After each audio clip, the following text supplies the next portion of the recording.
22번째, 멀리 있는 인재가 찾아온다. 어느 경영자에게 물어봐도 그들의 가장 큰 관심사 중에 하나는 인재 문제일 거다. 얼마 전에 경제주간지에서 실시한 조사를 보았는데 기사에 현재 가장 필요한 서비스가 무엇이라고 생각하느냐 질문에 인력 자원 추천이 1위로 44%의 기업가들이 이렇게 대답했다. 헤드헌팅 사업이 중국에서 그토록 번성하고 있는 데는 다 이유가 있을 것이다.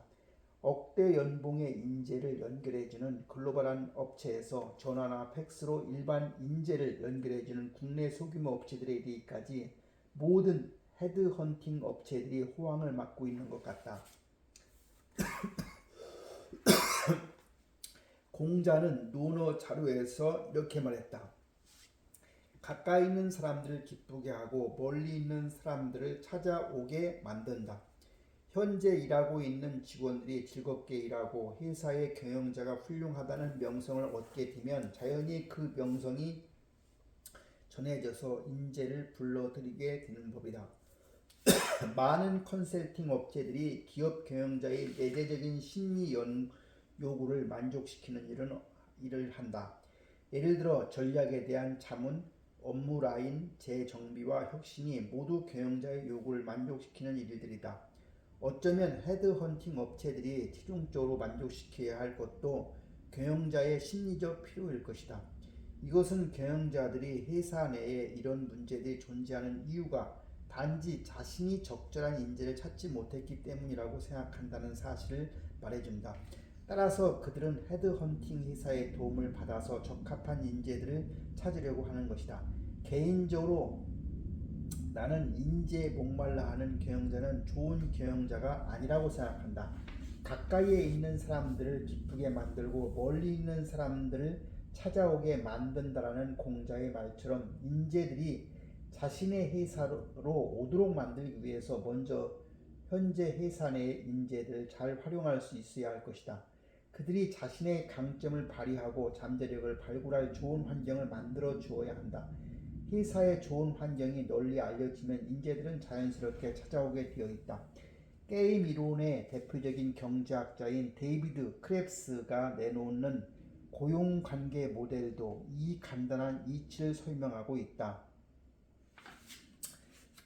여기에서 A는 B의 결정을 지켜본 후에 자신의 결정을 내릴 수 있다. 자신은 드러나지 않고 다른 사람들은 드러난 상황이기 때문에 A는 후발주자의 장점을 가지고 있다. 만약 A가 자신의 신뢰를 저버릴 것이라는 것을 B가 예상한다면 B는 A를 신뢰하지 않을 것이다.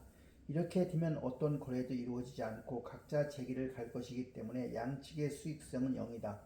만약 A가 자신을 공정하게 대우하리라는 점을 B가 예측한다면 B도 분명히 이렇게 할 것이고 그러면 양측 모두 윈윈하게 될 것이다. B는 고용인에 해당하며 비인간으로 간주될 위험에 놓여 있다.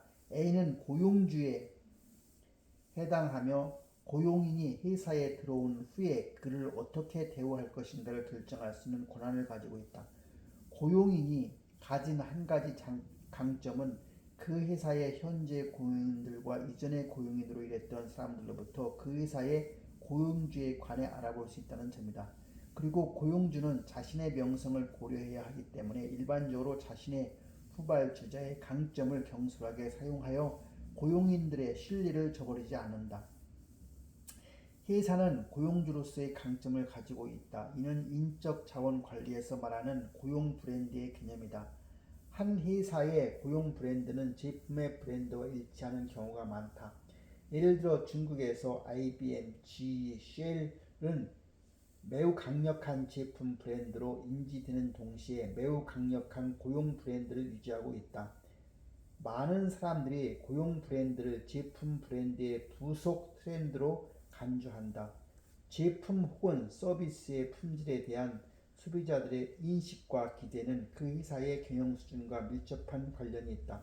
그리고 한 회사의 경영 수준은 상당 정도 그 회사의 인적 자원 관리 수준에 의해 결정된다. 따라서 이 각도에서 보자면 고용 브랜드는 원인이고 제품 브랜드는 결과라고 할 것이다. 고용 브랜드를 이야기할 때는 흔히 고용 브랜드가 인력시장 인재 영입에서 발휘하는 기능을 강조한다.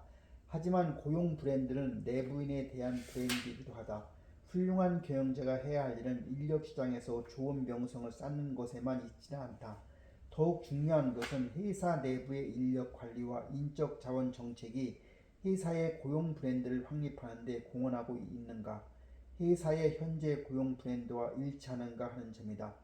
회사 관리자층에 대한 직원들의 일관된 예측과 기대를 깨뜨리는 행위는 그것이 어떤 것이든 회사의 고용 브랜드 가치에 손실을 가져올 수가 있다. 따라서 인사 관리자는 반드시 회사의 고용 브랜드 관리자여야 한다. 가까이 있는 사람들을 기쁘게 만들고 멀리 있는 사람들을 찾아오게 만든다라는 말은 정치에 관한 섭공의 질문에 공자가 대답한 것이다. 이것은 본래 정치 영역에 속하는 문제이다. 회사 경영과 국가 경영의 가장 큰 차이점은 회사가 싫으면 고용인은 언제든 그만두면 된다는 점이다. 하지만 나라가 마음에 들지 않는다고 언제든 떠날 수 있는 것은 아니다. 국가를 회사에 비유한다면 우리는 나면서부터 이미 종신 직원이다. 당연히 공자가 살았던 시대에는 이것이 그리 심각한 문제가 아니었고 나라와 나라 간의 경쟁이 매우 치열했다. 더욱이 여권이나 비자 같은 성가신 수속이 필요치도 않았다. 여권, 비자와 같은 부대적인 수속들이 필요한 오늘날 가까이 있는 사람들을 기쁘게 만들고 멀리 있는 사람들을 찾아오게 만든다는 규범이 예전처럼 통할까? 선진국의 대사관 정문 앞에 매일같이 길게 늘어선 사람들을 본다면 상황을 짐작할 수 있을 것이다.